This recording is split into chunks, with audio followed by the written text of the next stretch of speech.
ছাত্র জনতার আন্দোলনে তখন উত্তাল রাজধানীসহ সারা দেশ। সে বিক্ষোভ দমনে বেপরোয়া আইন শৃঙ্খলা বাহিনী।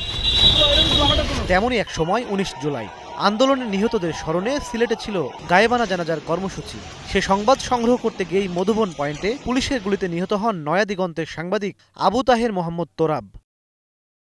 সোমবার শেখ হাসিনার মানবতা বিরোধী অপরাধ মামলার সাক্ষ্য দিতে এসে ট্রাইব্যুনালে সে বর্ণনা দিয়েছেন ফটো সাংবাদিক মহিদ হোসেন। পরে তা সাংবাদিকদের জানায় প্রসিকিউশন। তার পেশাগত দায়িত্ব পালনের সময় পুলিশ কর্তৃক হত্যা করা হয়েছিল, সেই ঘটনার বর্ণনা অপর সাংবাদিক মহিদ দিয়েছেন। সেদিন নিজে রিকশা চালিয়ে গুলিবিদ্ধ তোরাবকে হাসপাতালে নিয়েও বাঁচাতে পারেননি বলে জানান মহিদ। তার অভিযোগ, এডিসি সাদিক কাউসার দস্তগীরকে গুলি না ছোড়ার অনুরোধ করলেও কোনো কাজ হয়নি। ওইখানকার ৩ জন পুলিশ অফিসারের নাম উনি উল্লেখ করেছেন। পুলিশ কোনো কারণ ছাড়াই আক্রমণ করে। এই আক্রমণে সারা শরীরে গুলিবিদ্ধ হয়ে সাংবাদিক আবু তোরাব পড়ে যান। এদিন ঢাকা সিএমএইচে আন্দোলনকারীদের শরীর থেকে বের করা ১৩টি বুলেট ট্রাইব্যুনালে প্রদর্শন করেন প্রসিকিউশন।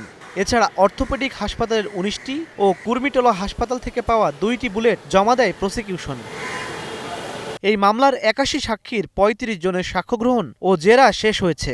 এ প্রক্রিয়া অক্টোবরের প্রথম সপ্তাহে সম্পন্ন করতে চায় প্রসিকিউশন। ইমন মাহমুদ, স্টার নিউজ, ঢাকা।